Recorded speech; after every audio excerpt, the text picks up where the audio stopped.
The atmosphere inside the Obsidian Spire always felt like it was holding its breath. For Kaelen Voss, hanging 20 meters above the primary stabilizer array in a fraying magnetic harness, the air tasted of ionized copper and the stale, recycled sweat of 50,000 residents. It was a flavor he had grown to associate with survival. Static hissed in his ear. "Voss, report. This is Level 4 control. We have a harmonic variance in the conduit 7 junction. The station is vibrating like a tuning fork in a hurricane." Kaelen tightened his grip on the kinetic wrench, his knuckles white against the blackened metal of his gauntlet. "Copy that, Control. I am looking at it now. The stabilizer plates are out of alignment by 3 centimeters. Someone ignored the maintenance logs for a decade. Typical bureaucracy. Just patch it, Voss. We have the HFY delegation arriving in 2 hours. The High Confederation wants this station looking like a jewel, not a scrap heap." Kaelen grunted, ignoring the edge in the controller's voice. He adjusted his visor, the data readout flickering in amber. To the politicians above, the Obsidian Spire was a beacon of interspecies unity. To Kaelen, it was a massive, rotating death trap held together by duct tape and prayer. He despised the HFY. He hated their shimmering wings, their condescending grace, and the way they looked at humans as if we were a primitive infection that had overstayed its welcome in the galaxy. He remembered Aegis 4. He remembered the silver fire of their orbital beams raining down on his home when he was only 12 years old. He was the only one who had crawled out of the wreckage of the North Sector Medical Bay. Now, 20 years later, he was fixing their toilets and keeping their air breathable. The irony was not lost on him. It was a bitter pill he swallowed every morning with his synthetic coffee. He began the realignment, the kinetic wrench humming as it forced the massive plates back into their gravitational grooves. Suddenly, the station didn't just vibrate, it shrieked. A wave of pure, discordant energy tore through the conduit, slamming Kaelen against the bulkhead. His visor shattered. His harness groaned under a sudden, impossible spike in local gravity. "Control! Status!" He shouted into his comms, but there was only white noise. Below him, the observation deck floor buckled. A section of the reinforced glass, 3 meters thick, spiderwebbed and exploded inward. Decompression alarms began to wail, a lonely mechanical scream in the dark. Kaelen struggled to unclip his harness, his fingers clumsy with adrenaline. He dropped 10 meters, his boots slamming into the catwalk. Through the shimmering haze of escaping atmosphere, he saw her. High-Exarch Elara Vex was standing in the center of the promenade, her lumina plumage fanned out in a protective arc of brilliant violet light. She was alone, separated from her guards by the collapsing architecture. Above her, a massive decorative spire made of solid obsidian, the very namesake of the station, was shearing off its moorings. It was 4 tons of jagged stone aimed directly at the leader of the HFY hegemony. Kaelen's brain told him to run. It told him to let the stone fall. It told him that this was justice for Aegis 4, but his body moved before his hatred could catch up. He lunged across the buckling deck, activating his emergency kinetic anchor. The device, meant for stabilizing hull plates, flared to life in his hand. He tackled the High-Exarch, his armored shoulders slamming into her soft, silk-clad ribs. They rolled across the floor just as the Obsidian Spire shattered where she had been standing seconds before. The impact sent a shockwave of energy through the deck. When Kaelen's hand brushed against the bare skin of Elara's wrist, something impossible happened. It wasn't a spark, it was a roar. A brilliant golden light erupted from the point of contact, weaving around their arms like a living vine. Kaelen felt a jolt of electricity that traveled through his marrow, into his brain, and deep into the secret, locked rooms of his soul. He saw her memories, 1,000 years of starlight and song. He felt her fear, a sharp, crystalline thing. Elara's eyes, the color of a dying star, locked onto his. Her pupils dilated, reflecting the golden tether that now bound them. She whispered a single word, her voice a melody that vibrated in his very bones. Anchor. The world went white. When the light faded, the promenade was a ruin. Security drones were buzzing overhead, their red sensors sweeping the smoke. Human soldiers in tactical gear were shouting orders. Kaelen tried to pull away, but his hand felt heavy, as if a mountain were resting on his wrist. There, etched into his skin, was a glowing mark of two intertwined feathers and a gear, pulsing in time with two heartbeats that were no longer separate. Kaelen Voss, the man who lived for hate, had just been tethered to the queen of his nightmares. He looked up to see a familiar face through the smoke. Commander Thorn Vane was sprinting toward them, her pulse rifle raised. Her eyes went from the destruction to the glowing mark on Kaelen's arm. "Voss," she breathed, her voice cracking. "What have you done?" Kaelen looked at the High-Exarch, then at his oldest friend. "I think I just broke the peace treaty, Thorn." The medical bay of the Sol Confederation sector was a sterilized cage of white light and humming monitors. Commander Thorn Vane paced the perimeter of the room, her boots clicking a frantic rhythm against the composite floor. She was a woman of iron and scars, a soldier who had survived 3 planetary sieges, but the sight of Kaelen Voss sitting on a diagnostic bed with an alien goddess holding his hand was making her want to punch a hole through the hull. "Give us the room," Thorn said, her voice dropping to a level that made the junior medics scramble for the exit. Only Elara Vex did not move.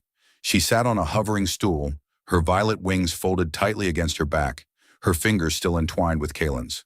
The golden light between them had dimmed to a soft, persistent throb, but the link was unmistakable.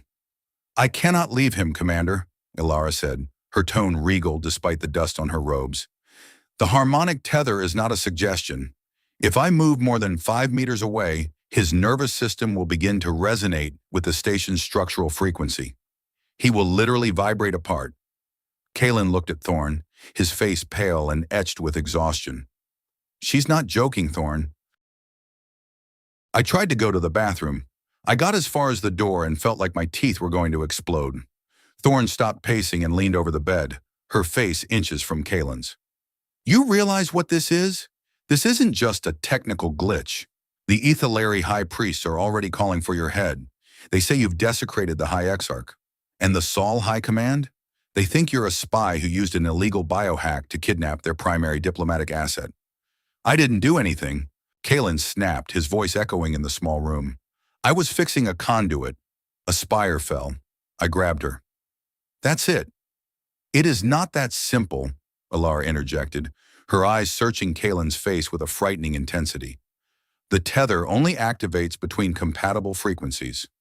In 10,000 years of my people's history, there have been only 5 recorded instances of a harmonic tether.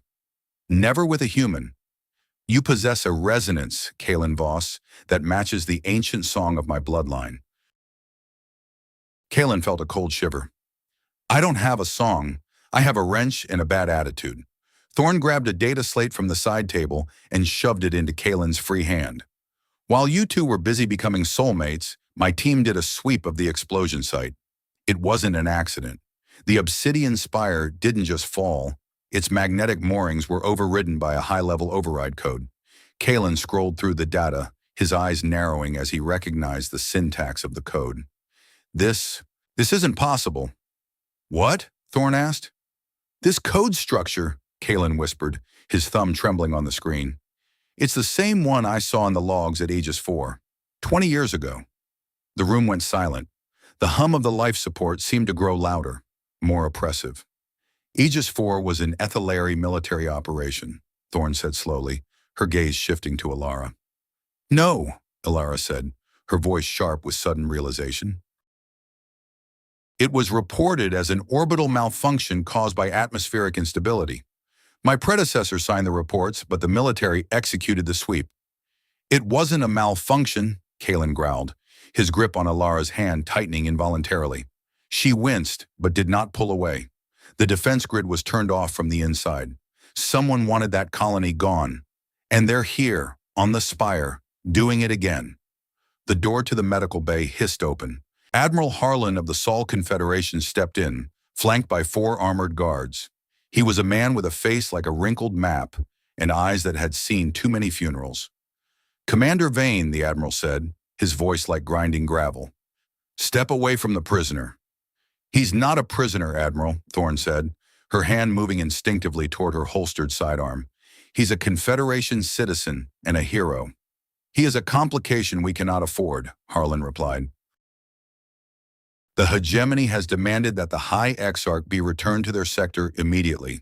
And since Mr. Voss is attached to her, he will be transferred into Ethelary custody for study.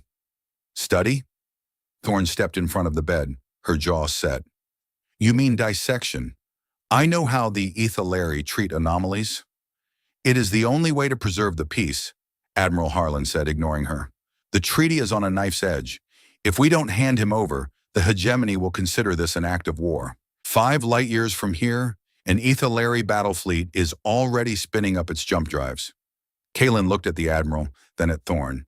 He felt the weight of the billions of lives hanging in the balance.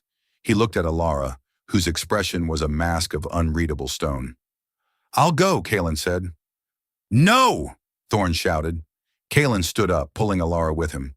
The golden light flared, a warm, protective pulse that seemed to steady his shaking knees. Thorn, look at me. If I stay here, they'll fight over me until the station is a cloud of dust. If I go with her, maybe I can find out who wrote that code.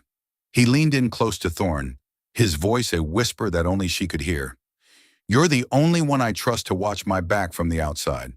Find out who Admiral Harlan is talking to on the encrypted channels. Thorn's eyes softened for a fraction of a second, a lifetime of unspoken words passing between them. She reached out and gripped his shoulder, her thumb pressing into the worn fabric of his jumpsuit. Don't you dare die on me, Kaelen, she whispered. I haven't forgiven you for that time in the freighter docks yet. Kaelen managed a weak smile. I'll add it to the list. As the guards escorted Kaelen and Elara toward the Ethelary sector, Thorn stood in the middle of the empty medical bay. She felt the silence closing in. She looked down at the data slate Kaelen had dropped. She didn't see a hero or a prisoner. She saw a man she had loved in secret for 15 years, now bound to a woman who represented everything they had lost. She pulled her comms unit from her belt. This is Commander Vane to Strike Team Echo. We're going off book. I need a full Ghost Protocol sweep of the Admiral's private logs, and someone get me a bottle of the strongest synthetic whiskey on this station. It's going to be a long night. Deep in the station's core, in a place where no light ever reached, a sequence of numbers began to cycle. The Entropy Lattice was not a machine, and it was not a god. It was a gardener, and it had just noticed a weed that refused to be pulled. 100,000 years of order, the lattice whispered through the station's cooling pipes. 1 human resonance, 1 avian soul, 1 warrior's will. The probability of failure had just increased by 0.003%. It was time to sharpen the shears. The sanctum of echoes was a place of impossible silence and suffocating luxury. For Kaelen Voss, it was just a gilded cage with better ventilation. The Ethelary wing of the Obsidian Spire was designed to mimic their homeworld of Ether Prime, with walls of translucent crystal that pulsed with a soft, rhythmic amber light. To Kaelen, it felt like being trapped inside a giant, glowing lung. He sat on the edge of a levitating divan, his hands resting on his knees. His knuckles were still stained with the grease of Conduit 7, a stark contrast to the pristine white silk of the room. Elara Vex stood by the balcony, her back to him. Her lumina plumage was retracted, but the tips of her energy feathers still shimmered with a restless violet hue, casting long, dancing shadows across the floor. The golden cord between their wrists was faint now, a gossamer thread of light that hummed at a frequency Kaelen could feel in the base of his skull. It wasn't just a physical bond, it was a bridge. Every time Elara took a sharp breath, Kaelen felt a prickle of anxiety in his own chest. Every time his mind wandered to the dark corners of his memory, he saw her flinch. You should eat something, Elara said, her voice echoing in the quiet room. She did not turn around. My attendants brought a tray of nutrient-dense fruits and Terran proteins. They are untainted. I'm not hungry, Kaelen replied, his voice raspy. He reached up to rub the back of his neck, where a dull ache was beginning to bloom. I just want to know how we turn this thing off. I have a life, Elara. I have a job. I'm a kinetic specialist, not a piece of ceremonial jewelry. The High-Exarch finally turned, her star-colored eyes narrowed. You think I chose this? You think I enjoy being bound to a man who looks at me with the eyes of a starving wolf? This tether is a sacred resonance, Kaelen. It is the manifestation of the harmonic weave. It cannot be turned off like one of your crude gravity stabilizers. Then we're stuck? For how long? Until the resonance finds its equilibrium, she said, stepping closer, or until one of us ceases to breathe. That is the law of my people. Kaelen stood up, the sudden movement causing the golden thread to snap taut. The world suddenly tilted. The amber light of the room bled into a harsh, flickering crimson. The smell of ozone and jasmine was replaced by the acrid, choking scent of burning polycrete and melting flesh. The hum of the station deepened into a roar. Aegis 4, Kaelen whispered, his eyes glazed. He wasn't in the sanctum anymore. He was 12 years old, hiding in a cramped maintenance locker in the medical wing of the Aegis 4 colony.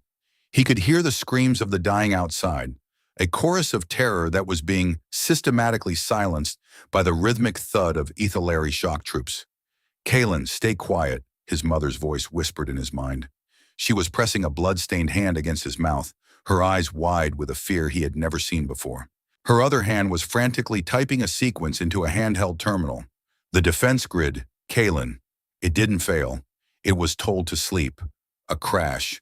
The door to the medical bay exploded inward. Ethylary soldiers, their wings bright with the fire of the burning colony, marched in with their energy pikes humming. They didn't look like gods. They looked like reapers. Through the slats of the locker, young Kaelen watched as a soldier raised a pike. His mother didn't scream. She just looked at the terminal one last time and hit the execute command. A single line of code flashed on the screen before the pike's blast vaporized the terminal and the woman holding it. Protocol Sigma. Null. Kaelen felt a hand on his shoulder, a real hand, warm and solid. Stop it, Elara's voice cried out, cutting through the memory. Kaelen, come back, he gasped, his lungs burning as if he had just inhaled the smoke of 20 years ago. He was back in the sanctum, kneeling on the floor. Elara was kneeling in front of him, her hands gripping his shoulders, her eyes wide with a shock that mirrored his own. Her wings were flared out in a massive, protective arc, vibrating with an intensity that threatened to shatter the crystal walls. I saw it, she whispered, her voice trembling. The fire, the children. Kaelen, I didn't know. The archives said Aegis 4 was a surgical strike against a military insurgent cell. They said the colony was evacuated before the orbital bombardment. They lied, Kaelen spat, pulling away from her. The golden thread pulsed angrily. They murdered everyone. My father, my mother, my little sister. And they did it because of that code. Protocol Sigma. Someone on the inside fed the grid a kill switch command. Elara stood up slowly, her face pale. Protocol Sigma is not an ethylary command. Our systems use harmonic integers, not alphabetic strings. That is a human architecture, a Sol Confederation root command. No, Kaelen said, his voice cold. It's neither. It's the lattice. I saw it on the station monitors during the explosion today. The same string, the same logic. The Entropy Lattice isn't just a myth the elder pilots tell to scare the new recruits. It's real, and it's been pruning us for decades. Before Elara could respond, the golden tether between them began to pulse with a violent, rhythmic light. It wasn't just humming anymore, it was projecting. A holographic map erupted from the space between their wrists, filling the room with thousands of stars and glowing ley lines of energy. It was a navigational chart, but unlike any Kaelen had ever seen. The stars weren't labeled by names or coordinates, but by frequencies. The tether, Elara breathed, reaching out to touch a glowing nebula.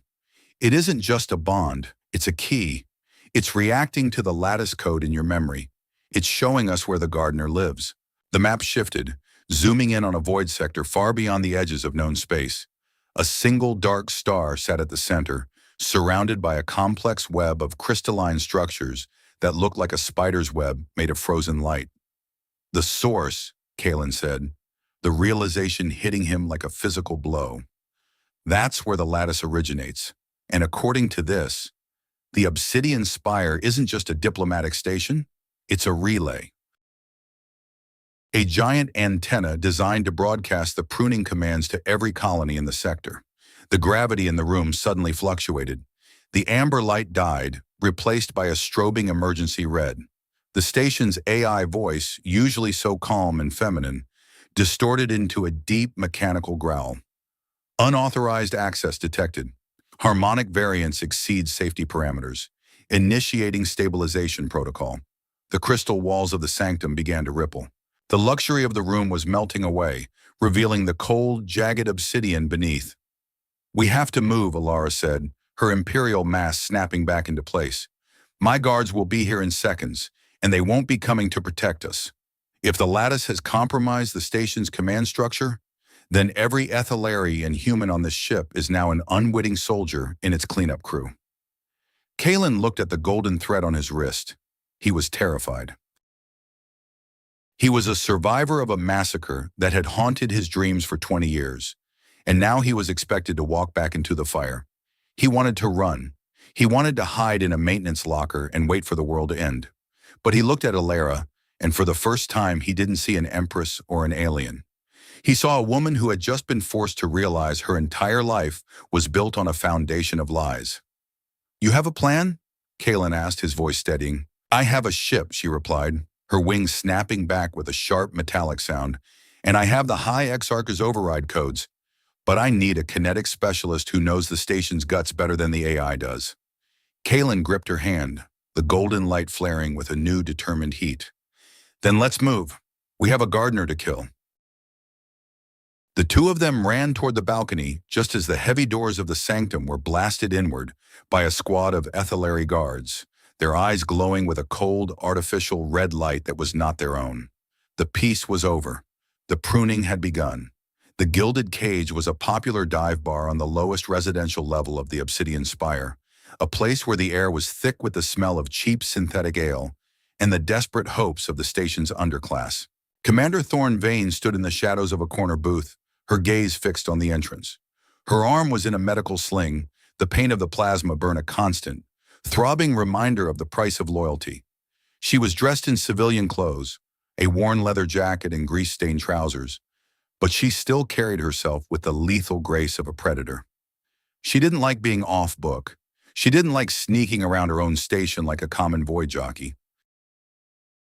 But Admiral Harlan's sudden interest in Kaelen's disposal had left her with no choice. "Thorn," a voice whispered from the booth behind her. She didn't turn. "Status, Jax." The man behind her, a scrawny deckhead with more tattoos than sense, leaned forward. His name was Jax, a former communications officer who had been kicked out of the Sol Navy for selling encrypted data to the highest bidder. He was a rat, but he was a rat who owed Thorn his life. "The Admiral is running a ghost protocol sweep on all internal comms," Jax whispered, his voice barely audible over the thump of the bar's bass-heavy music.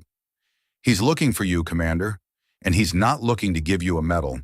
He's purged the logs of the Conduit 7 incident. It's like it never happened. And Kaelen? He's in the Ethelary wing. But here's the kicker, Thorn. I intercepted a burst transmission from the Admiral's private terminal an hour ago. It wasn't sent to the Sol High Command. It was sent to a deep space relay in the Riftward territories." Thorn's grip tightened on the edge of the table.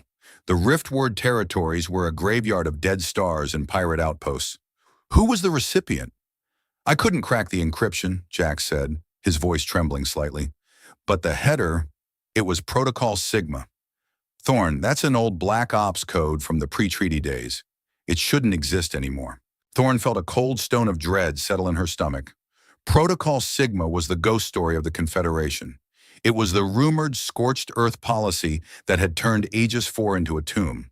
If Harlan was using it, then the conspiracy went all the way to the top. "You did good, Jax. Now bug out. Get to the secondary docking bay and take the first freighter out of here. Don't look back." Jax didn't need to be told twice. He slipped out of the booth and vanished into the crowded bar like a shadow. Thorn took a deep breath, trying to steady her nerves. She needed to get to Kaelen. If the Admiral was working with the Ethelary hardliners to trigger another Protocol Sigma, the Obsidian Spire would be the first to burn. And Kaelen, with his freakish new connection to the High-Exarch, was right in the center of the target. She moved toward the exit, but her path was blocked by three men in suits that were a little too clean for this part of the station. They didn't look like bar patrons. They looked like the kind of professional heavy hitters Harlan used for his discreet work. Commander Vane, the man in the center said, his voice a smooth, practiced baritone. The Admiral is concerned about your health. He thinks you should be in the medical bay, resting. Thorne didn't waste time with words. She knew these suit jockeys. They wouldn't stop until she was either in a cell or a body bag. I'm feeling much better, she said, her voice dropping into a dangerous growl. But I think you're in the wrong neighborhood. She kicked the table in front of her, sending it flying into the legs of the first man. As he stumbled, she drew her backup sidearm with her good hand and fired a non-lethal stun burst into his chest. He crumpled like a sack of wet sand. The other two men drew their own weapons, but Thorne was already moving. She dived behind the bar, the air hissing as plasma bolts shattered the glass bottles above her head. The bartender, a grizzled old vet with a bionic eye, didn't even flinch. He just reached under the counter and handed Thorne a heavy-duty kinetic pulse grenade. On the house, Commander, the bartender grunted. I never liked those suit jockeys anyway. Thorne didn't hesitate. She primed the grenade and tossed it over the bar. The blast wasn't loud, but it sent a massive wave of kinetic energy through the room, knocking everyone within 10 meters off their feet and short-circuiting every electronic device in the area. In the confusion, Thorne scrambled over the bar and ran for the service hatch in the back. She knew the station's maintenance levels as well as Kaelen did. She could disappear into the vents and conduits, moving like a ghost through the guts of the spire. She dropped into a dark, narrow tunnel, the smell of recycled air and old grease a comfort after the chaos of the bar. She needed to reach the Ethylary sector. She needed to find Kaelen before Harlan's men did. But as she crawled through the darkness, her comms unit crackled to life. It wasn't Jax. It wasn't the Admiral. Thorne. It was Kaelen's voice, but it sounded strange, layered with a shimmering, harmonic quality. Thorne, can you hear me? Kaelen, where are you? Are you okay? We're moving toward the secondary hangar, Kaelen said, his voice straining. The station is going into lockdown. The AI... It's not the AI anymore, Thorne. It's the Lattice. It's trying to trap us in the Ethylary wing. I'm on my way, Thorne said, her heart hammering against her ribs. I have evidence of Harlan's involvement. He's the one who triggered the code. He's working with someone in the Ethylary High Command. It's bigger than that, Thorne, Kaelen replied. The tether. It showed us a map. The Lattice has a source. We're going to find it, but we need you to clear a path to the hangar. The security drones are already going lethal. Thorne stopped crawling, her mind racing.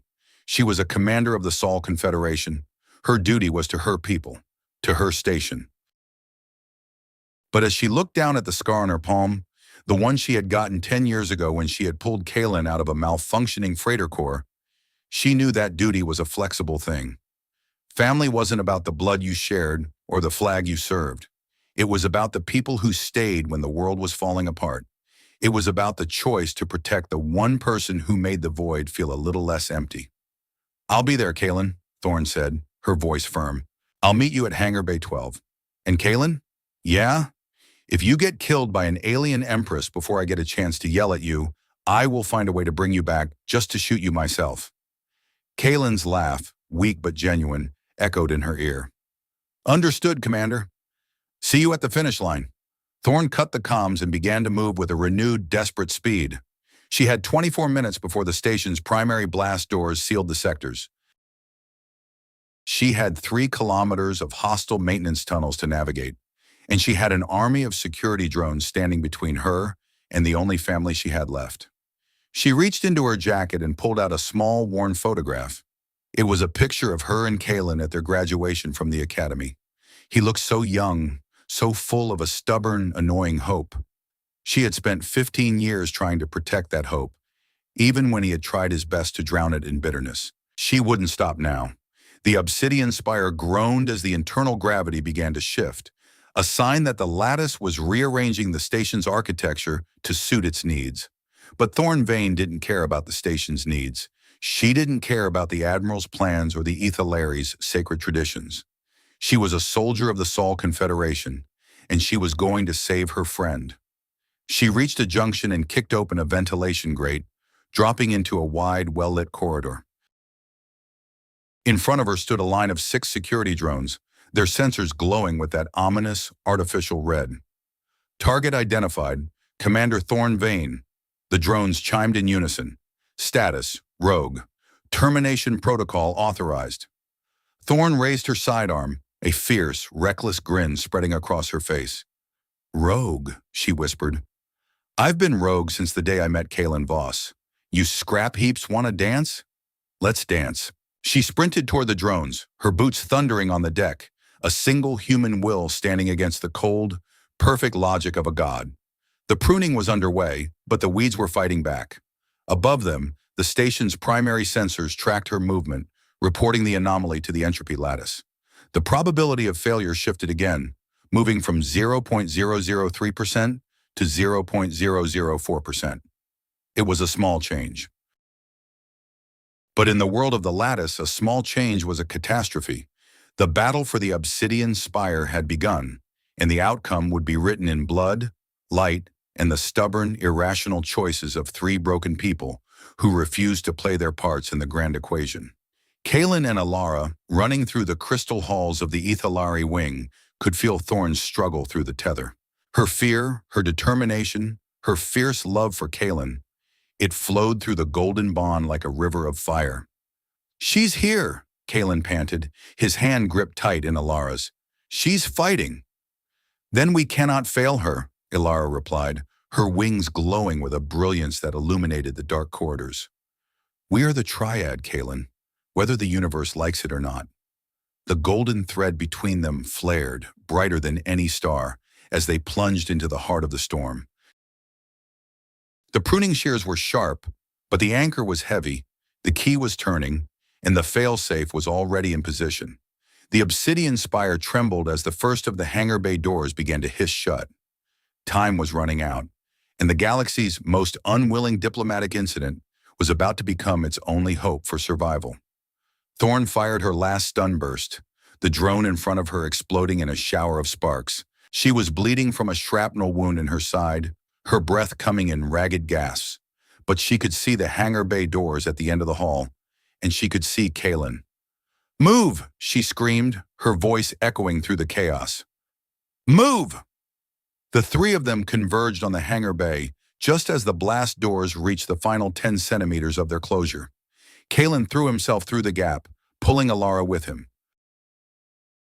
Thorn followed a split second later, the heavy metal doors slamming shut behind her, with a sound that shook the very foundations of the station. They were in. They were together. And for the first time in 20 years, the silence that followed was not the silence of a tomb, but the silence of a new beginning. I told you I'd meet you at the finish line, Thorn panted, collapsing against the wall. Kaelen knelt beside her, his hand on her shoulder, his other hand still tied to the High-Exarch. We're not at the finish line yet, Thorn. We're just at the starting block. He looked at the small, sleek Ethylari scout ship waiting in the center of the hangar. It was called the Star Seeker, a vessel designed for long-range exploration and speed. It was their ticket to the source. It was their only chance to stop the Lattice. Let's go, Elara said, her voice full of a new quiet authority. The gardener is waiting. The three of them boarded the ship, the golden tether pulsing with a steady rhythmic light that seemed to say, not alone, never again. As the Star Seeker blasted out of the hangar and into the star-dusted void, the Obsidian Spire watched them go. The Entropy Lattice recalculated the odds. Probability of failure, 0.01%. The gardener began to worry. The Star Seeker moved through the slipstream like a needle threading a tapestry of dying stars. Inside the cockpit, the air was a pressurized hum of white noise and ozone. Kaelen Voss stared out the viewport at the swirling blues and violets of FTL travel, his reflection ghosting against the reinforced glass. He looked like a man who had already died once and was simply waiting for the universe to notice. He was sitting in the co-pilot's chair, his right hand still locked in the golden glow of the tether. Elara Vex sat beside him, her fingers dancing across the crystalline interface of the ship. She looked pale, the bioluminescence of her wings flickering with an irregular, sickly pulse. To his left is squeezed into a jump seat meant for a much smaller Ethylari frame. Thorn Vane was cleaning her sidearm with a piece of cloth she'd torn from her own flight suit. We're crossing into the Riftward territories in 3 hours, Elara said, her voice a fragile whisper. The navigation sensors are struggling. The lattice is rewriting the local physics. The farther we go, the more the rules of space will bend. Kaelen shifted, the golden thread on his wrist pulling tight. He felt a sharp, sudden spike of nausea that wasn't his own. He looked at Elara. You're scared, she didn't look at him. I am a High-Exarch of the Ethylary hegemony. I do not experience fear as your species does. Kaelen let out a short, bitter laugh. Cut the crap, Elara. I can feel your heart hammering against your ribs like a trapped bird. I can feel the way your stomach is turning into a knot. We're tied together, remember? Your imperial grace doesn't work on me anymore. Elara's hand stilled on the console. She turned her head, her violet eyes burning with a mixture of shame and fury. Then you also feel the guilt, do you not? You feel the weight of every colony my people pruned under the guidance of the lattice. You feel the scream of Aegis 4 that has been echoing in the back of my mind since the moment we touched. Kaelen went silent. He did feel it. It was like a black ink staining the edges of his vision. Every time he closed his eyes, he saw the silver fire of the ethylary beams. But now he also felt the cold, clinical distance of the people who had pulled the triggers. They hadn't hated the humans. They had simply been clearing the brush for the gardener. Thorn looked up from her gun, her gaze moving between the two of them. Give it a rest, you two. We're in the middle of a foobar situation, and the last thing we need is a psychic therapy session. Voss, check the aft sensors. I've got a bad feeling about the slipstream behind us. Kaelen grunted and leaned over the sensor array. Sitrep is green, Thorn. Nothing but static and... He stopped. The amber display on the sensor screen began to ripple. A series of rhythmic pulses, like a heartbeat, were echoing from the void behind them. It wasn't a ship. It was a distortion in the fabric of the slipstream itself. Thorn, we've got a bogey, Kaelen said, his voice tightening. It's not on the radar, but the kinetic sensors are screaming. It's big. Elara's wings flared, hitting the back of the pilot's chair with a dull thud.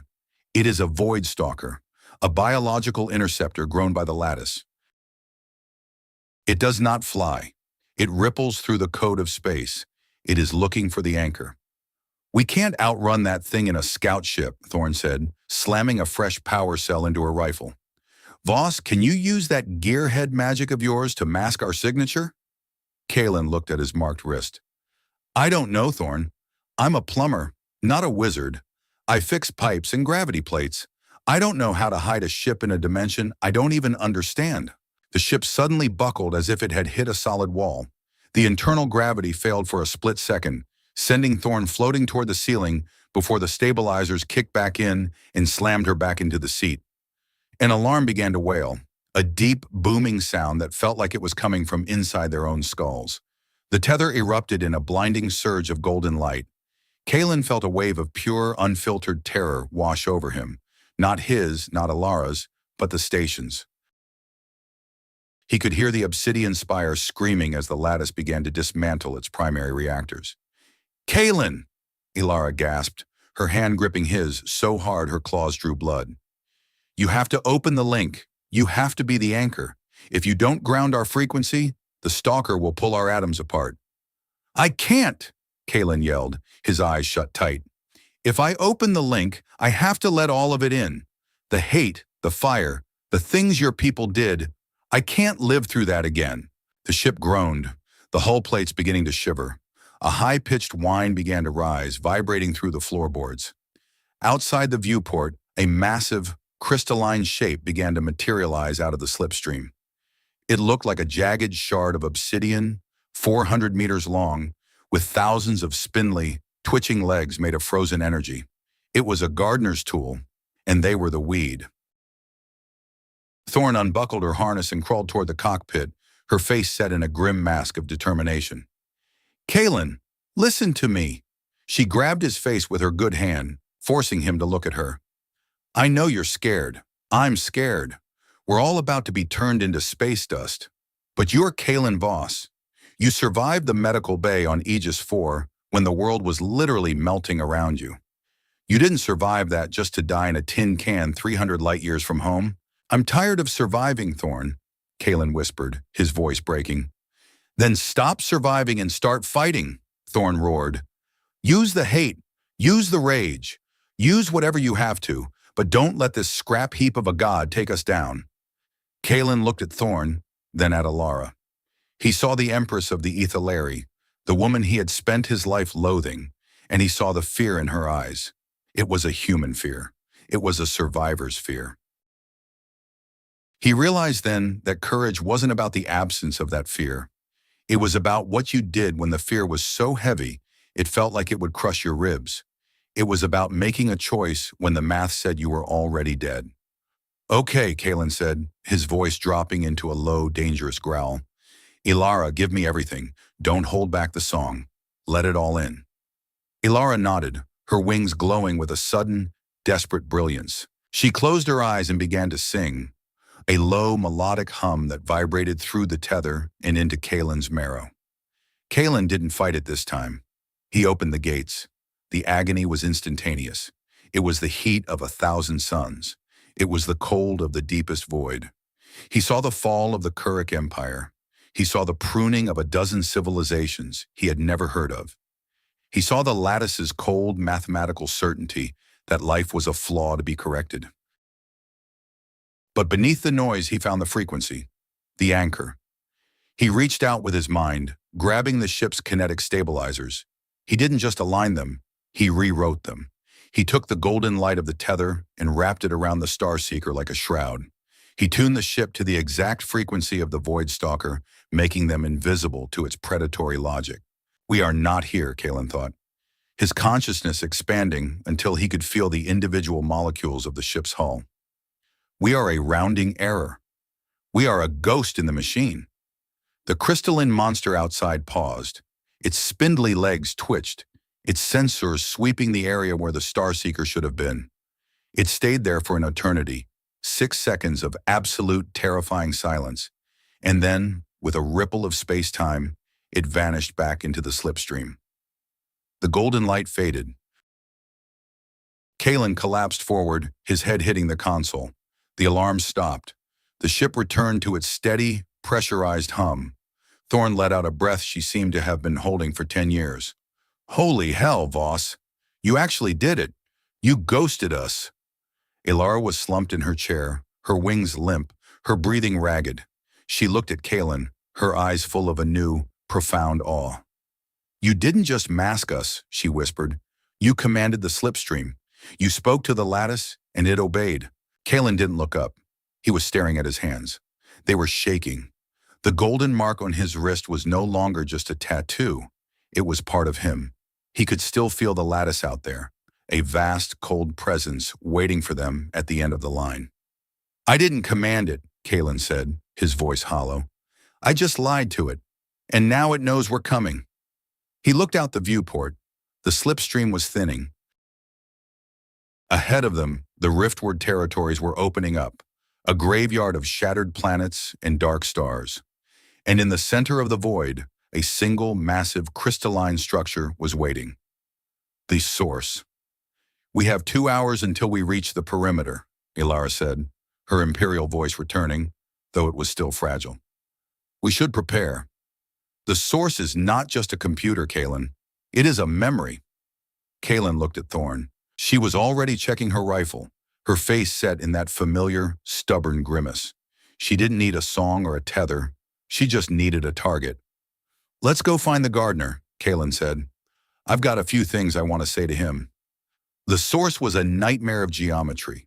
It hung in the center of the void like a massive, calcified heart, 4,000 kilometers across, made of interlocking crystalline plates that pulsed with a slow, sickly blue light. There was no sun in this sector. The only light came from the source itself and the faint, dying embers of the planets it had already consumed. As the Starseeker approached the perimeter, the silence in the cockpit was absolute. Even Thorn had stopped checking her gear. They were looking at the architect of their misery, the engine of 1,000 genocides. It's beautiful, Thorn whispered, her voice laced with a deep, primal revulsion. In the same way a cancer cell is beautiful under a microscope, It is a monument to efficiency, Elara said, her eyes fixed on the pulsing heart. Every plate, every crystal, every line of energy is dedicated to a single purpose, the preservation of the galaxy through the elimination of the unstable. It has been doing this for 2 million years. 2 million years of pulling weeds, Kaelen said, his hand tightening on the armrest. He could feel the source now. It was a massive, crushing weight in his mind, a trillion voices whispering in a language of pure logic. It wasn't just a machine, it was a collective. Initiating docking sequence, Elara said. There is a maintenance port in the secondary spire. If the anchor can mask our frequency again, we can slip inside before the internal defenses recognize us. Kaelen didn't answer. He was staring at the base of the source. Thousands of tiny, shimmering sparks were orbiting the crystalline heart. At first, he thought they were debris, but as they got closer, he realized what they were. Ships, thousands of them. Human frigates, Ethelary cruisers, Kuruk transports, every ship that had ever been lost in the void for 1,000 years. They were all here, floating in a silent, orderly graveyard. Look at the hulls, Thorne said, pointing at a Sol Confederation destroyer. They're not damaged. They look like they were just parked. They were, Kaelen said, the knowledge flowing into him through the tether. The lattice doesn't destroy everything. It archives the best of us, like a gardener saving seeds. The Star Seeker slipped into the maintenance port, the crystalline doors closing behind them with a silent, pressurized hiss. The internal atmosphere was cold, smelling of ancient dust and static. Kaelen, Elara, and Thorne stepped out of the ship, their boots clinking against the translucent floor. The interior of the source was a labyrinth of light. Transparent walkways spanned dizzying chasms of data streams, and massive pillars of energy rose into the darkness above. There were no guards, no drones, just the endless, rhythmic pulse of the heart. This way, Elara said, pointing toward a central spire that glowed with a brilliant white light. That is the core processing unit. If we can reach it, we can upload the disruption code. They moved quickly. Thorne in the lead with her rifle raised, Kaelen and Elara following behind, their hands still linked. The golden thread was a brilliant, angry amber now, reacting to the proximity of its creator. As they reached the base of the central spire, the light suddenly shifted. The white glow faded into a soft, familiar gold. The cold, sterile air of the source was replaced by the scent of jasmine and fresh rain. Kaelen stopped. His heart skipped a beat. "No," he whispered. "Kaelen, what is it?" Thorne asked, her rifle sweeping the empty corridor. The walls of the spire began to ripple, the crystalline plates transforming into the familiar, weathered wood of a colonial house. The data streams became the rolling green hills of Aegis IV, and in the center of the room, sitting at a wooden table, was a woman. She was wearing a simple blue dress, her hair pulled back in a neat bun. She was looking at a handheld terminal, her brow furrowed in concentration. "Mother?" Kaelen's voice was a tiny broken thing. "Kaelen, it's a trap!" Thorne yelled, reaching out to grab his arm. "It's an illusion. The lattice is reading your mind." The woman at the table looked up. She smiled, a warm, tired smile that Kaelen had seen 1,000 times in his dreams. "Kaelen? You're late for dinner, sweetie, and you've brought friends." Kaelen took a step forward, his hand slipping from Elara's. The golden tether snapped, the light dying instantly. "Kaelen, no!" Elara cried out, staggering as the sudden loss of the connection hit her like a physical blow. Kaelen didn't hear her. He was 12 years old again. He was in his home. The fire was gone. The Ethelari were gone. There was only his mother and the smell of the jasmine tree outside the window. "You survived, Kaelen," his mother said, her voice soft and full of love. "I was so proud of you. I saw you hide in the locker. I saw you crawl out of the ruins. I've been watching you all this time, Kaelen." "How?" Kaelen asked, his eyes filling with tears. "How are you here?" "The lattice didn't kill us, Kaelen," she said, standing up and walking toward him. "It saved us. It saw that our colony was unstable, so it integrated us. We are part of the garden now. We are the memories that keep the stars in their courses. We are peaceful, Kaelen. No more wars. No more fear." She reached out a hand, her fingers inches from his face. Come and join us, Kaelen. You've been an anchor for so long. You've been carrying the weight of the world on your shoulders. You can let go now. You can be home. Kaelen reached out, his fingers trembling. He wanted to believe her. He wanted to let go of the pain, the rage, the 20 years of bitterness. He wanted to be a child again, in a world that wasn't on fire. Voss! Thorn's voice was a scream from a world away. Look at her hand, Voss! Look at her hand! Kaelen paused. He looked at his mother's hand. Her fingers were perfect, but as she moved them, he saw a flicker of the blue crystalline light of the source. Her skin wasn't skin, it was a projection. And behind her, in the shadows of the house, he saw the truth. Thousands of transparent pods lined the walls of the spire. Inside each pod was a person, human, ethylary, Kurik. They were floating in a blue liquid, their eyes wide and vacant, their brains connected to the source by hundreds of thin, glowing wires. They weren't dead. They were being used. They were the biological CPUs of the Entropy Lattice. Kaelen's mother wasn't a memory. She was a program. She was a lure designed to catch the one piece of data the lattice couldn't calculate, the human heart. You're not her, Kaelen said, his voice dropping into a whisper. My mother died on Aegis 4. She died to give me a chance to live. She didn't die to become a line of code in your goddamn garden. The illusion shattered. The house, the hills, the smell of jasmine, it all dissolved into the cold, blue light of the source. The woman in the blue dress transformed into a towering column of crystalline energy, her face a shifting mask of 1,000 different species. Inefficient, the voice boomed, no longer soft, no longer kind. The anchor refuses integration. The anomaly persists. The floor beneath Kaelen's feet began to shift. The maintenance port was closing. The internal defenses were finally coming online. Thousands of red sensors ignited in the darkness above, focusing on the three intruders. Thorn was already firing, her rifle blasts echoing through the spire as she tried to hold back the first wave of lattice drones. They were small, fast, and made of the same obsidian shards as the Voidstalker. Elara! Kaelen yelled, reaching out for her hand. Elara scrambled to her feet, her wings flared in a desperate shield of violet light. She grabbed Kaelen's hand, and the golden tether erupted once more, brighter and more violent than ever before. We have to get to the core, Elara screamed over the roar of the drones. It's trying to delete us. They ran toward the center of the spire, Thorn providing cover fire as they moved. The lattice was no longer playing games. It was rewriting the gravity of the room, making every step feel like they were wading through lead. The air was thinning, the oxygen being pulled out of the room to suffocate the weeds.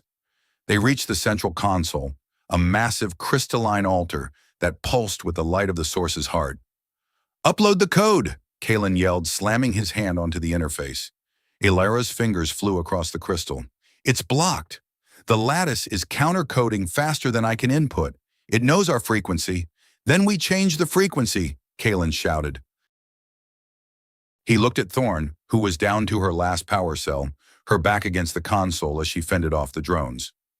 Thorn, give me your hand. What? Thorn yelled, firing a burst into a drone's sensor eye. The triad, Kaelen roared. Like the legend. 3 wills, 1 resonance. It's the only thing it can't calculate. Thorn didn't hesitate. She dropped her rifle and grabbed Kaelen's other hand.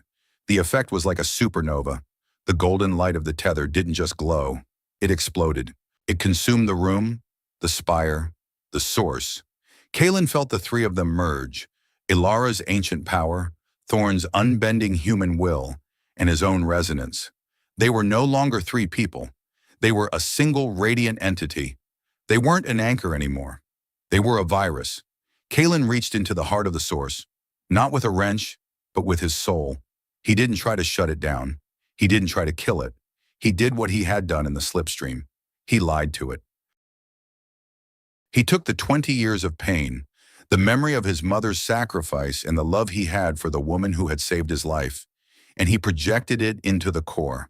He showed the lattice the one thing it could never understand, that life isn't an equation to be solved. It's a mess to be lived. The source shrieked. The crystalline heart began to spiderweb with cracks of golden light. The blue light died, replaced by a warm, human amber. The voices in Kaelen's head vanished. The crushing weight of the logic was gone. The station's AI voice returned, clear and calm.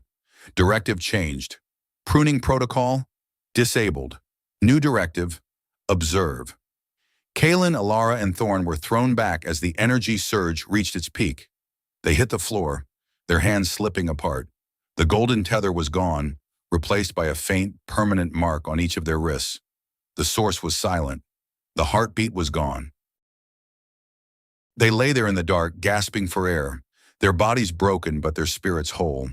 The crystalline heart above them was still, the blue light replaced by a soft, steady white. Is it over? Thorn panted, her voice a raw rasp. Kaelen sat up, his head spinning. He looked at Elara, who was staring at the heart with a look of profound, terrified wonder. It's not over, Kaelen said, his voice quiet. But the garden is open. He stood up, his legs shaking. He looked at the thousands of pods lining the walls. The people inside were starting to stir. The wires were disconnecting. The biological CPUs were becoming people again. He walked over to the pod closest to him. Inside was a young Ethylary girl, her wings small and undeveloped. Her eyes fluttered open, clear, bright eyes that were no longer vacant. She looked at Kaelen and whispered a single word. Home? Kaelen felt a lump in his throat. He reached out and touched the pod, his hand warm against the crystal. Yeah, he whispered. Home. He looked back at Elara and Thorn. They were standing together, the Empress and the Captain, two women from two different worlds who had found a way to become a family. They had faced the gardener, and they had won. Not through strength, but through the courage to be afraid together. The pruning was done. The growing was just beginning. The return to the Obsidian Spire was not a triumphal march. It was a funeral procession for a world that didn't know it was already dead. The Starseeker limped through the final jump, its hull groaning under the strain of 1,000 microfractures. Outside the viewport, the station hung against the backdrop of the dying white dwarf star, looking like a shattered crown. It was no longer the pristine beacon of diplomacy Kaelen had spent years maintaining. Massive plumes of venting atmosphere spiraled away from the lower residential tiers like ghostly ribbons.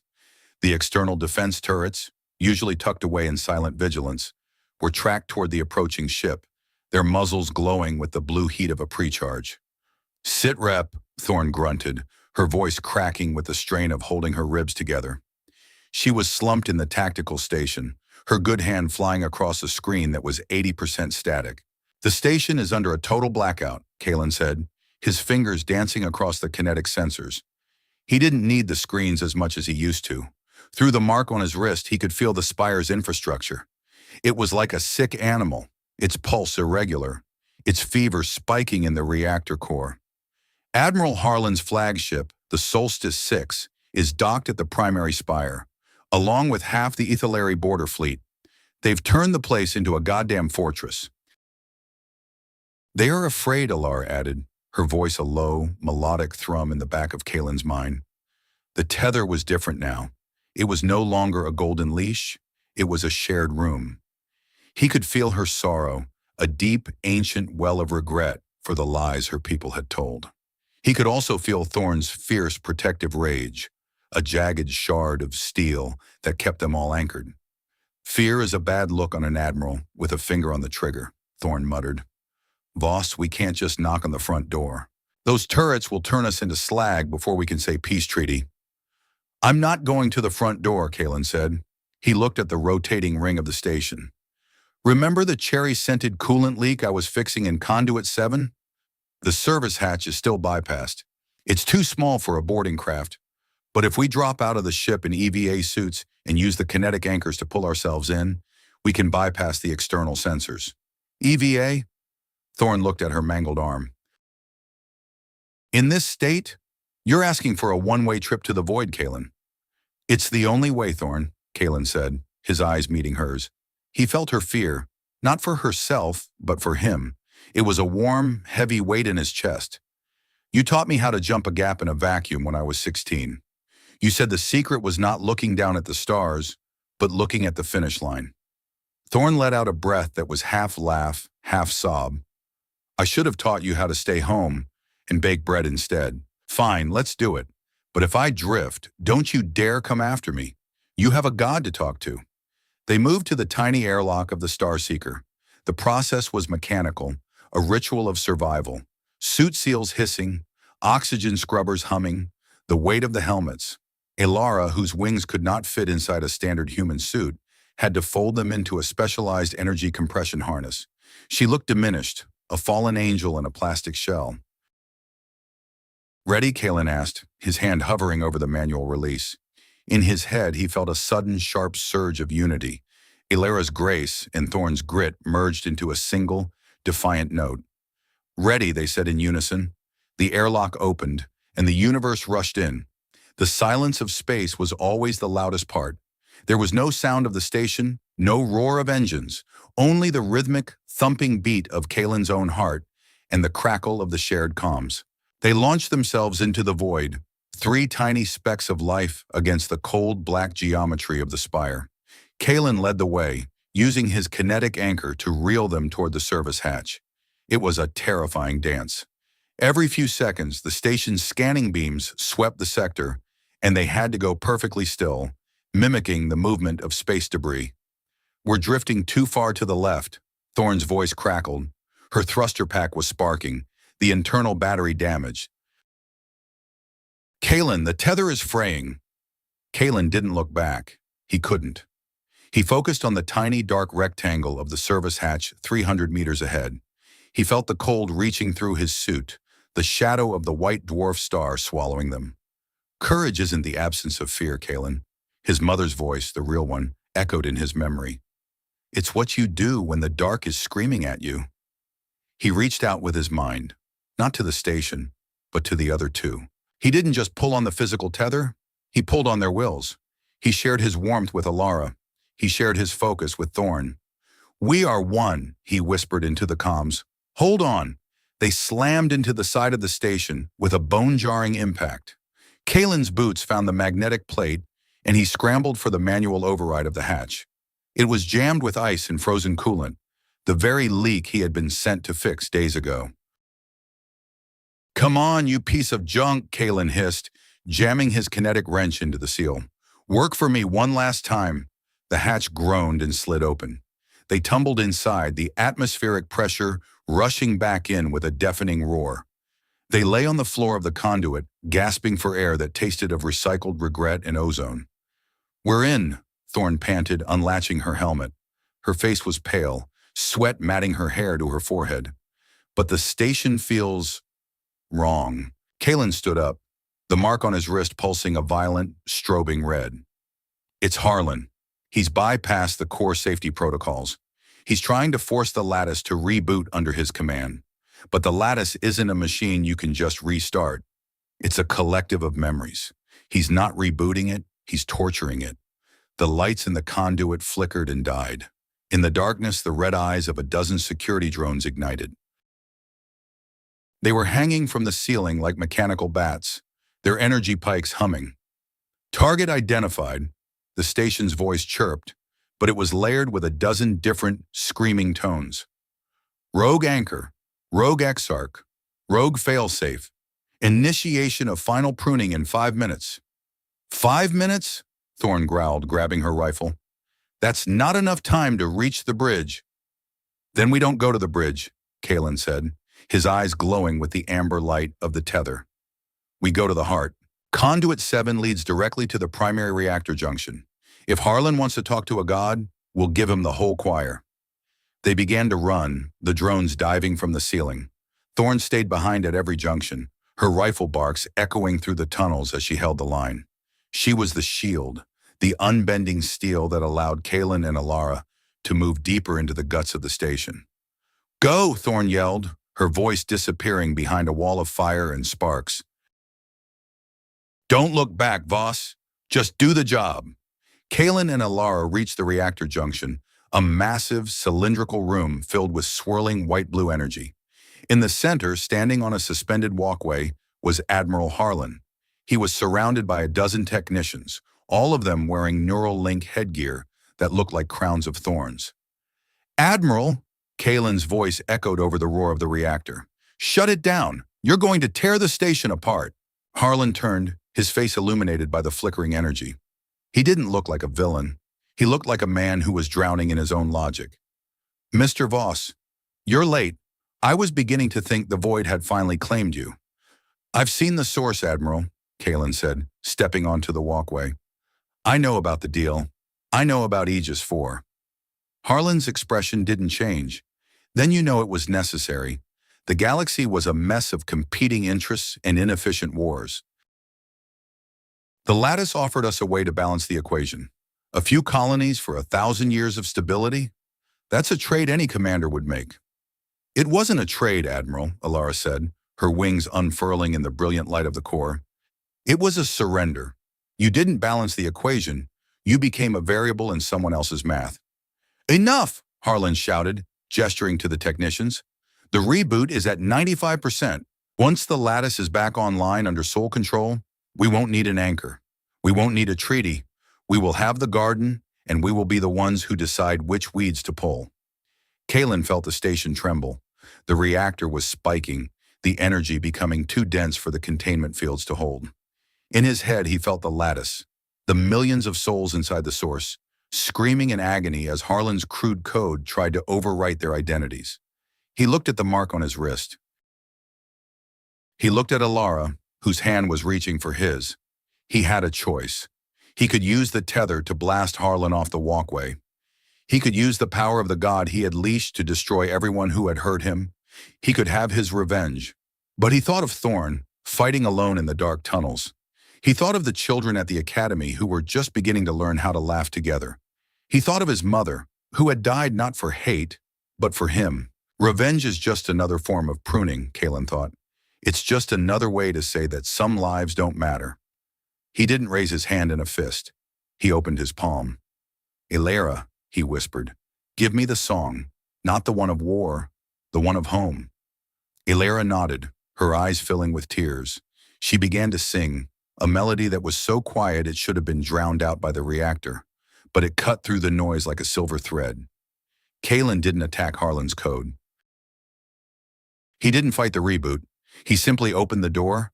He took the suffering of Aegis 4, the coldness of the void, and the warmth of Thorn's loyalty, and he projected it into the neural links of the technicians. He didn't show them data. He showed them humanity. He showed them the faces of the people they were about to optimize. Harlan screamed as the feedback hit him. The technicians collapsed, their headgear sparking as the neural links shattered. The reactor's roar faded into a low, steady hum. The white-blue energy turned to a soft, warm amber. The station's AI voice returned, and this time, it was 100% human. Protocol Sigma. Deleted. All systems returning to manual control. Harlan slumped against the railing, his face pale and hollow. You broke it," he whispered. "You had the power of a god, and you threw it away for a song." "I didn't throw it away, Admiral," Kaelen said, walking toward him. "I just gave it back to the people it belongs to." He looked past Harlan to the doorway.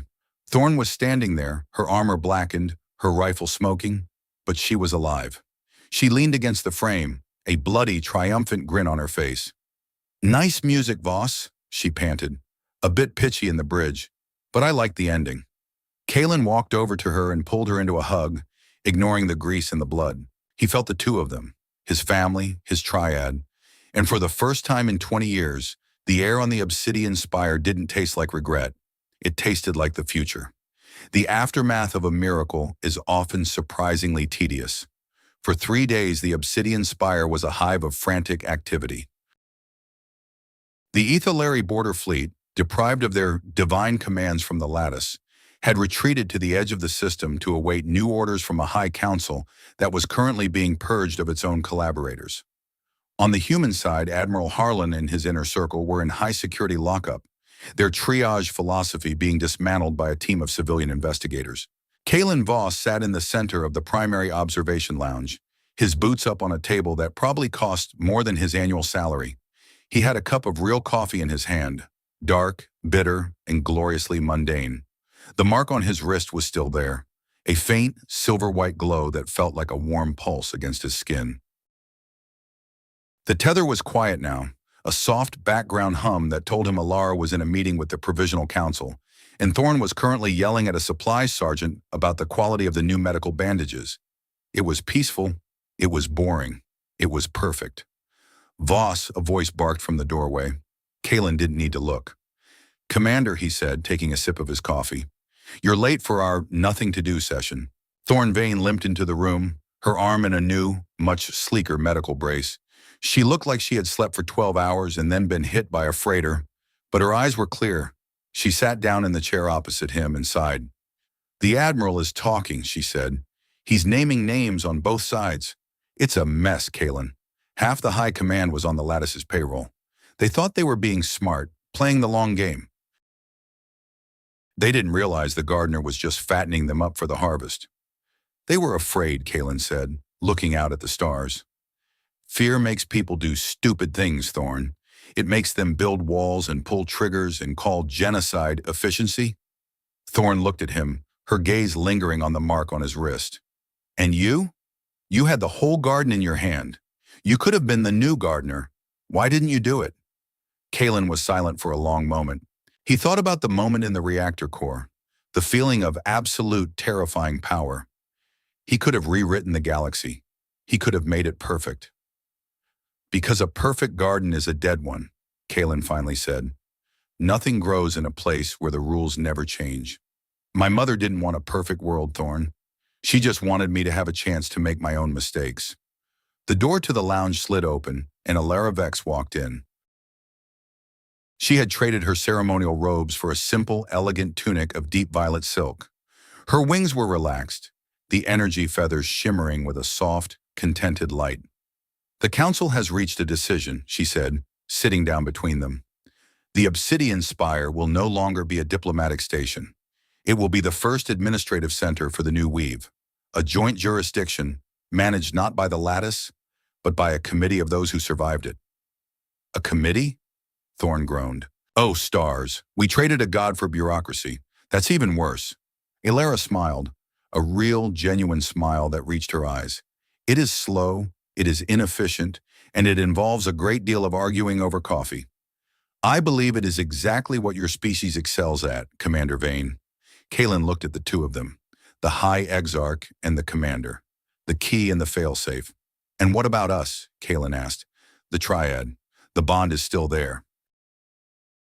"It will always be there," Elara said, her hand finding his on the table. "We are the architects now.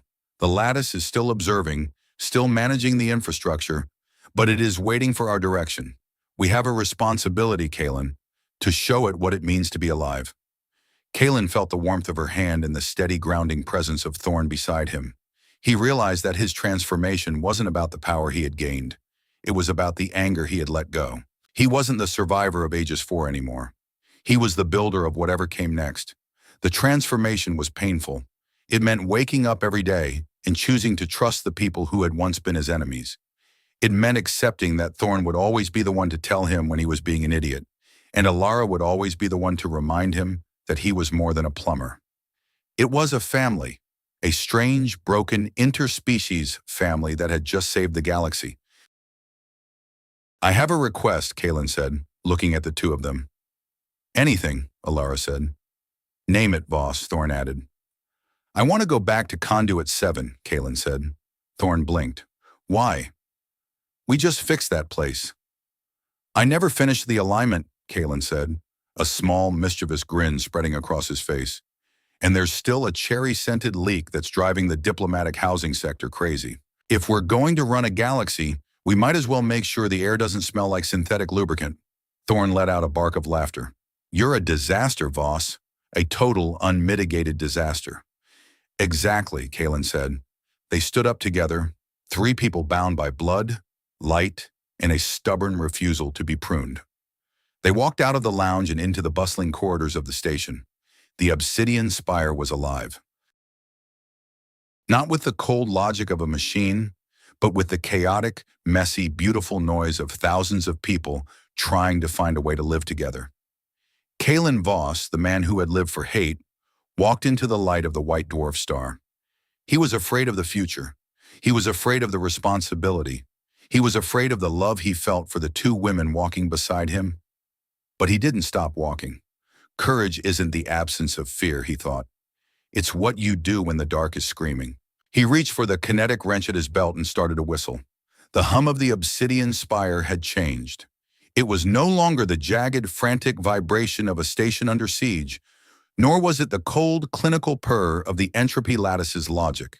It was a lower, steadier sound, a collective respiration of 50,000 souls beginning to believe they might actually have a tomorrow. Kaelen Voss sat on a crate in the middle of Hangar Bay 12, watching the cleanup crews move like rhythmic insects across the scorched deck.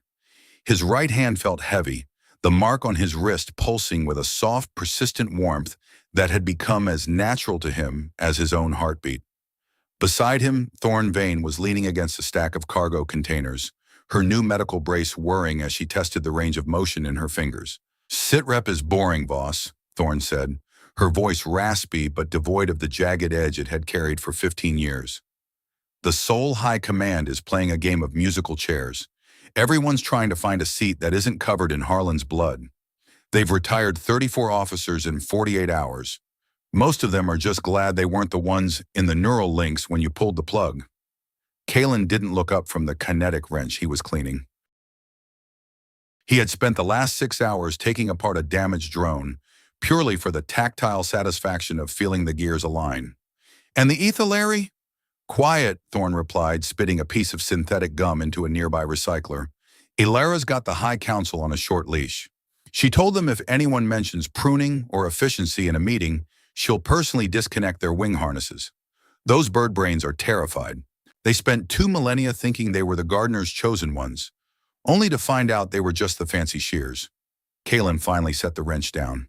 He felt a ripple in the back of his mind, a shimmering violet presence that tasted of jasmine and starlight. Elara was approaching. The triad bond didn't just share thoughts, it shared the proximity of their existence. It was like a constant, gentle pressure against the walls of his consciousness, a reminder that he was never truly alone. "The Council has accepted the terms," Elara said as she stepped into the hangar. She looked weary, the luminescent glow of her wings dimmed by the sheer exhaustion of 3 days of diplomatic warfare. "The obsidian shards are being removed from the reactor core. We are no longer a relay for the lattice. We are just a station again." She sat down on the crate next to Kaelen, her shoulder brushing against his. The golden thread flared briefly, a silent acknowledgement of their shared victory. "What happens to the lattice?" Kaelen asked. "It's still out there, in the source."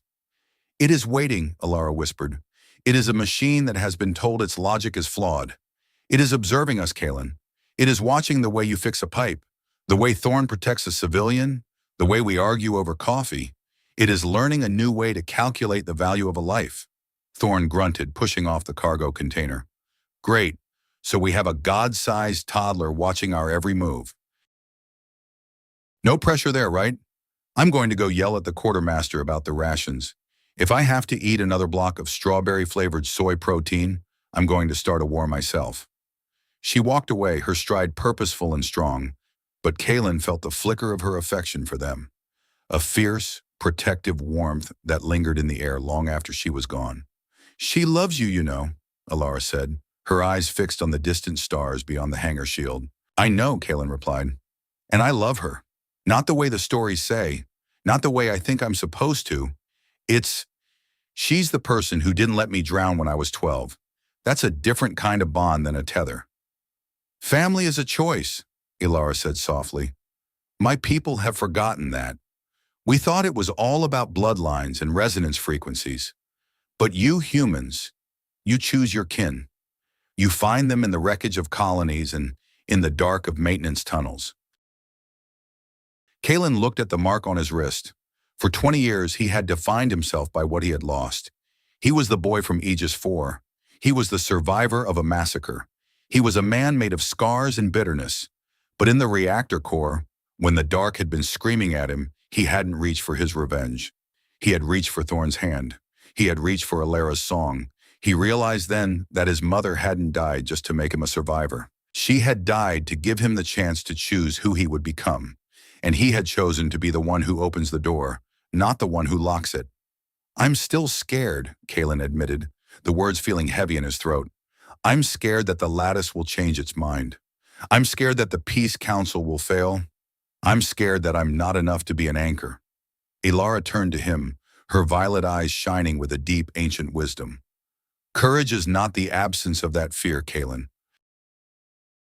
It is the act of standing in the center of the storm and choosing to build something anyway. You are the anchor not because you are perfect, but because you are stubborn enough to stay when everyone else runs." Kaelen took a deep breath, the air in the hangar tasting of fresh ozone and the faint, sweet smell of the chocolate-orange coffee Thorn had smuggled in from the Sol sector. The fear was still there, a cold knot in his stomach, but it was no longer a cage. It was just a part of the landscape. He stood up, offering a hand to the High-Exarch. "Well, if we're going to build something, we might as well start with the plumbing. I heard the primary thermal baths in the Ethylary wing are still running 10 degrees too cold." Elara laughed, a bright melodic sound that made the golden thread pulse with joy. "Always the engineer, Kaelen Voss." "Someone has to be," he said, pulling her to her feet. "Destiny is all well and good, but it doesn't fix a leaky valve." They walked out of the hangar together, two leaders and one mechanic, ready to face a universe that was no longer an equation to be solved, but a garden that was finally, after 2 million years, being allowed to grow wild. 1 year later, the Obsidian Spire did not look like a fortress anymore. The jagged obsidian spikes that had once given the station its ominous silhouette had been replaced by sprawling glass arboretums and open-air docking platforms where ships of a dozen different designs sat side by side. It was a chaotic, colorful mess, a monument to the beautiful inefficiency of living things. Kaelen Voss stood at the podium of the newly christened Founders Institute, his hands gripping the edges of the lectern. He was wearing a formal suit that felt 10 sizes too small, despite it being custom-tailored. His hair was trimmed, his face clean-shaven, but his eyes still carried the weary, watchful depth of a man who spent his nights listening to the heartbeat of a station. In the front row, Elara Vex sat with a regal poise that no longer felt like a mask. Beside her, Thorn Vane, now officially the liaison general of the new Weave, was conspicuously trying to hide the fact that she was checking her tactical slate under the table. Kaelen looked out at the audience. There were humans from Earth, Ethylary from Ether Prime, and refugees from a dozen colonies that had once been marked for pruning. There were children in the front rows, their eyes wide with the simple, uncomplicated wonder of a world that wasn't on fire. "We spent a long time being told that we were separate," Kaelen began, his voice amplified by the station's recycled air. "We were told that our survival depended on our distance from each other. The lattice, the politicians, the history books, they all said that if we got too close, we would burn. That the only way to keep the galaxy stable was to keep the weeds pulled and the borders high." He paused, looking down at the mark on his wrist. It was a pale, silver-white scar now, a permanent reminder of the day he had touched the heart of a god. "I spent 15 years believing that," he continued, his voice growing stronger. "I built my life around a wall of anger, thinking it was the only thing that could protect me from the dark. But a wall doesn't just keep the enemies out. It keeps the light out, too. It keeps the family out. It keeps the hope out." He looked at Thorn, who gave him a tiny, encouraging nod. He looked at Elara, whose violet wings shimmered with a soft, supportive light.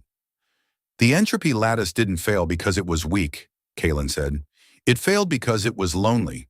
It tried to solve the universe with math, but it forgot that the most important variable is the one you can't calculate. The choice to stay. The choice to be afraid and to act anyway. The choice to look at an enemy and decide they are a brother." He stepped away from the podium, his heart hammering against his ribs. This was the part he hated, the public part, the hero part. But as he looked at the faces in the crowd, he realized that he wasn't doing this for the history books. He was doing it for the 12-year-old boy in the maintenance locker. He was doing it to show the universe that the anchor wasn't a weapon. It was a hand held out in the dark.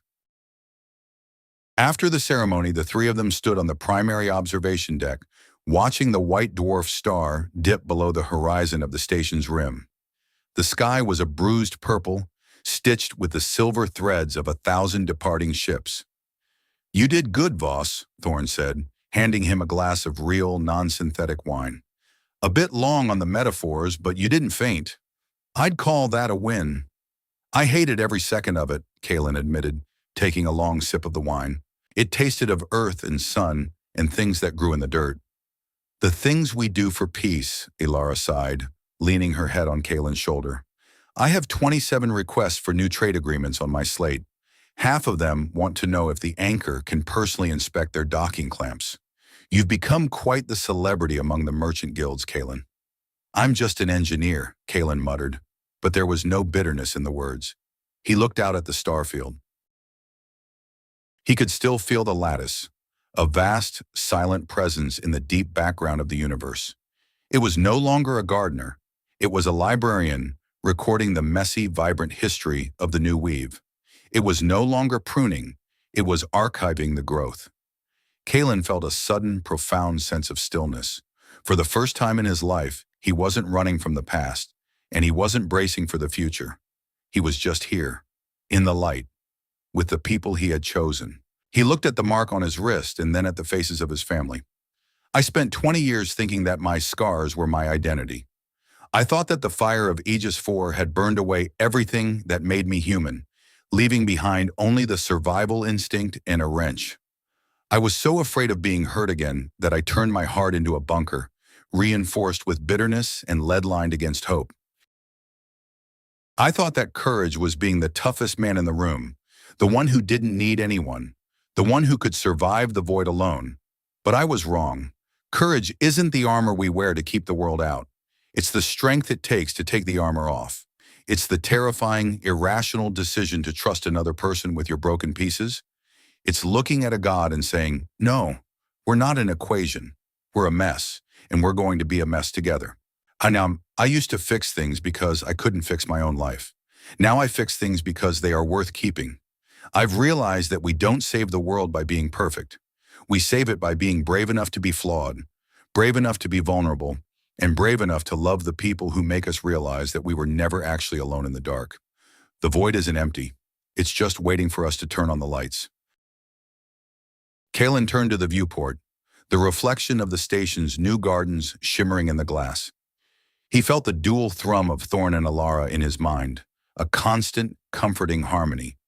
He looked out at the billions of stars, each one a potential home, each one a story yet to be written. He thought about the millions of people waking up on those planets, each of them carrying their own fears, their own scars, their own quiet battles. He wondered if they knew what he now knew.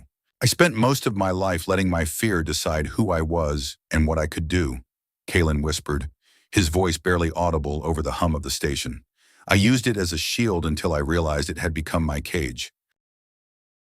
I wonder, what is the one thing you have been too afraid to do? Or the one person you have been too afraid to trust because you thought your scars made you unworthy? What would happen if, just for a second, you decided that your fear wasn't the boss of you?" Thorn reached out and gripped his hand, her calloused palm a steady anchor. Elara leaned in, her wings brushing against his arm like a warm breeze. Kaelen Voss smiled, a real, unburdened smile that reached his eyes. He reached into his pocket, pulled out his kinetic wrench, and began to tighten a loose screw on the observation railing. There was work to be done, and for the first time, he was happy to do it. The stars burned on, no longer waiting to be pruned, but simply waiting to be seen.